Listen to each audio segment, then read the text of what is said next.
semaine du couronnement, il ne faut surtout pas paniquer à Buckingham Palace. Point d'exclamation, tout doit être prêt, plan de table, sécurité, placement des caméras.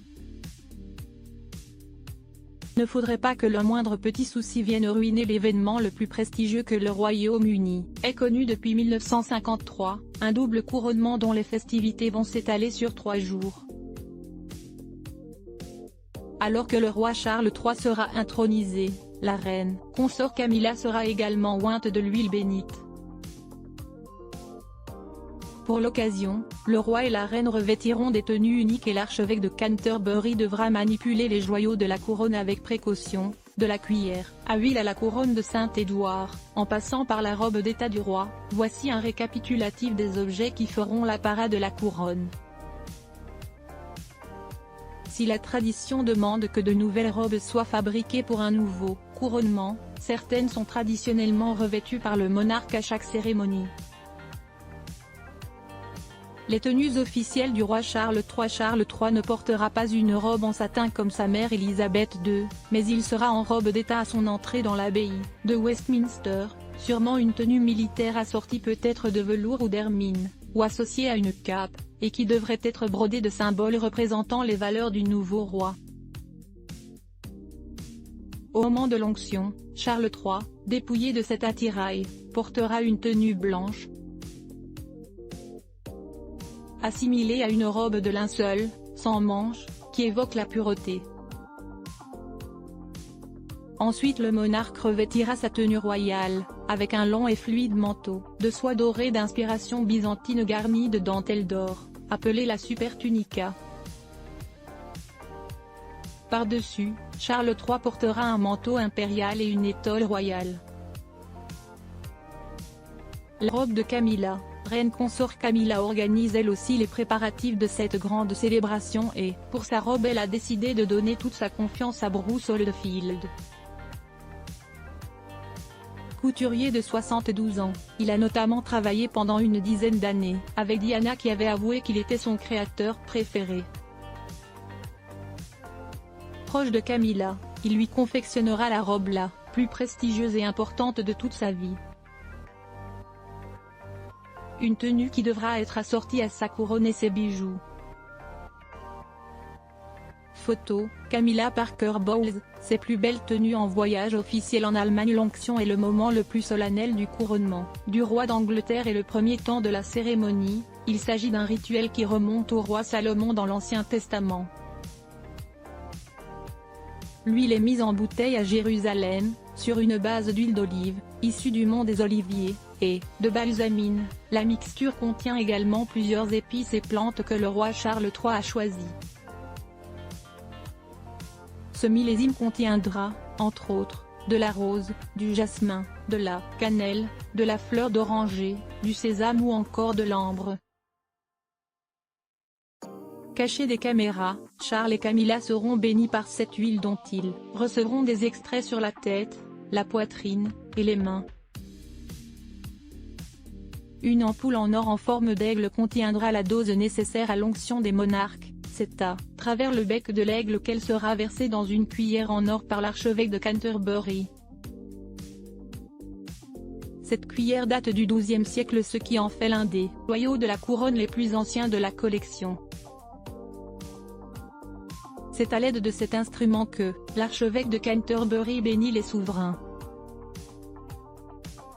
Lorsque l'on pense au roi ou à la reine d'Angleterre, ce sont les accessoires qui viennent immédiatement à l'esprit.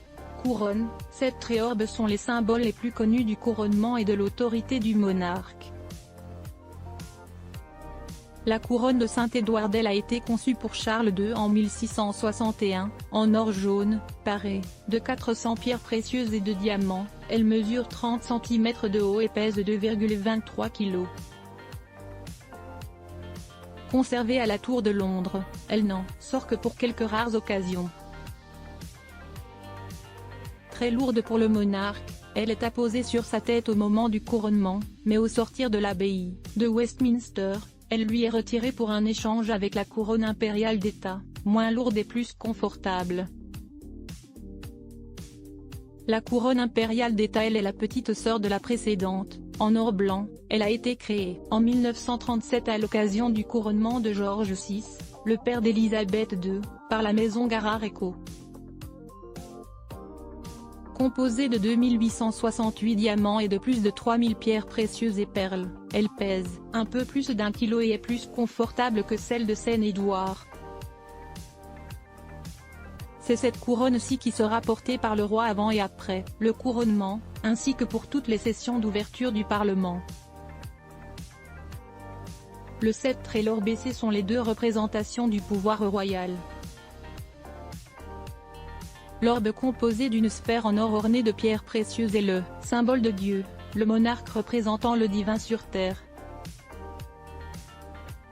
Elle est confiée au souverain, dans sa main droite, par l'archevêque de Canterbury après qu'il a revêtu la cape impériale. Le sceptre, connu pour son diamant, le Collinani, est composé lui aussi de multiples pierres précieuses, et porté par le souverain dans sa main gauche pour symboliser le pouvoir temporaire, la bienveillance et l'équité. La reine consort Camilla ne sera pas en reste en ce qui concerne l'apparat, elle aura, elle aussi droit à une couronne, ainsi que son propre sceptre et des bijoux particuliers. La couronne de la reine Marielle sera l'un des bijoux les plus observés le 6 mai prochain. Recyclée et modifiée pour coller à la personnalité de la nouvelle reine consort, elle date de 1911 et pèse 590 grammes. Elle est composée de 2200 diamants organisés en arches et révélant un velours pourpre. Les modifications demandées par Camilla seront révélées le jour J. À noter qu'il s'agit de la première fois qu'une couronne existante est apposée sur la tête d'une reine consort, celle-ci ayant d'habitude le privilège de commander une couronne toute neuve.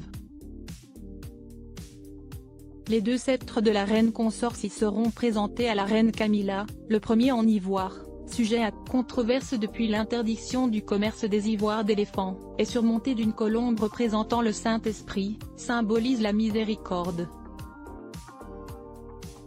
Le second est en or et composé de quartz, surmonté d'une croix et d'un globe. Le collier du couronnement-il décorera le cou de la reine Camilla ainsi que des boucles d'oreilles assorties. Le collier est composé de 28 diamants de différentes tailles, dont 9 font entre 8,25 et 11,25 carats. Le roi Charles III et la reine Camilla vont recevoir, le 6 mai prochain, une bague chacun symbolisant le trône. Celle de Charles III date de 1831, un saphir octogonal serti de 5 rubis ainsi que 14 diamants représentent ainsi le drapeau du Royaume-Uni. L'archevêque de Canterbury met la bague au 4e doigt de la main du roi avant la couronne. La reine Camilla aura droit au même honneur, portant la même bague que 3 reines consorts avant elle. Crédit photo, direction artistique Galabest Images.